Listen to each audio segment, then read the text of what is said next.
2 दिन हो गए हैं हिंसा को। मैं नेपाल की बात कर रही हूं, जो लगातार 2 दिन तक सुलगता रहा है और इसके बाद पड़ोसी मुल्क नेपाल अब शांति की ओर लौट रहा है। माना यह जा रहा है कि नेपाल की पूर्व चीफ जस्टिस रही सुशीला कार्की आज देश की अंतरिम प्रधानमंत्री बन जाएंगी। कल एबीपी न्यूज पर आगे का एजेंडा अपने इसी शो में सुशीला कार्की का नाम मैंने आपको बताया था, जो अंतरिम सरकार की मुखिया के तौर पर उभर कर सामने आया था। हमारे सहयोगी वीरेंद्र केएम ने काठमांडू से यह बड़ी खबर आप तक पहुंचाई थी कि सुशीला कार्की वो नाम है जिनको लेकर कयास लगाए जा रहे हैं, जिनको लेकर जेनजी सहमति चाहता है कि मोहर लगे और अंतरिम सरकार की कमान सुशीला कार्की को दी जाए। तो कल आंदोलन से जुड़े 5000 जेनजी युवाओं ने वर्चुअल मीटिंग की है और बताया जा रहा है कि सुशीला कार्की के नाम पर इसी मीटिंग में सहमति बन गई है। काठमांडू के मेयर बलेन शाह ने भी सुशीला कार्की के नाम का समर्थन किया है। बलेन शाह ने कहा कि अब देश अंतरिम सरकार के पास जा रहा है, जो देश में नए सिरे से चुनाव कराएगी। लेकिन सुशीला कार्की के लिए ये राह इतनी आसान नहीं है, क्योंकि जेनजी में कई गुट अलग अलग बने हुए हैं और सेना प्रमुख उन गुटों से मिल रहे हैं। इसीलिए यह भी कहा जा रहा है कि अगर सुशीला कार्की प्रधानमंत्री बन भी जाती हैं तो भी नेपाल की सत्ता में सेना जेनजी का प्रभाव रहने के आसार हैं और सुशीला कार्की सिर्फ एक तरीके से एक कठपुतली प्रधानमंत्री ही साबित होंगी इस अंतरिम सरकार में।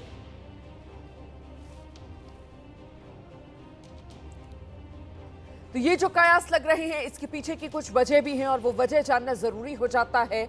यही इस वक्त नेपाल का सबसे बड़ा अपडेट भी है जो मैं आपको देने जा रही हूं। सेना प्रमुख अशोक राज की आज मीटिंग होनी है। जनरल सिगडेल 12 अन्य समूहों से मिल रहे हैं और ये जो समूह हैं वो असली जनरेशन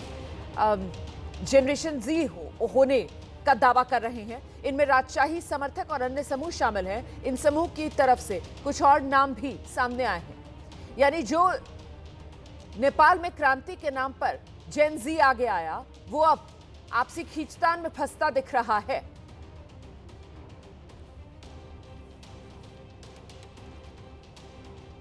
आप जानते हैं नेपाल कितनी बुरी तरीके से हिंसा की चपेट में आया। हिंसा के बाद हालात तनावपूर्ण नेपाल में कर्फ्यू को शुक्रवार तक के लिए बढ़ा दिया गया है और वहीं जेनजी की मांग है नेपाल का प्रधानमंत्री युवा होना चाहिए।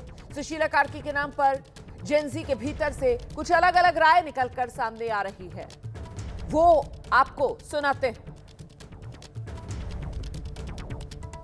सुशीला कार्की पीएम बन नहीं सकता है क्योंकि वो ऑलरेडी पहले न्यायाधीश हो चुका है।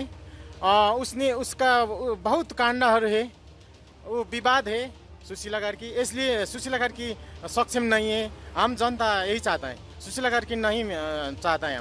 हम नया व्यक्ति, नया जेनरेशन का नया व्यक्ति पीएम देखना चाहता है। ये सबका मेजोरिटी में, सबके सहमति में, सबके ये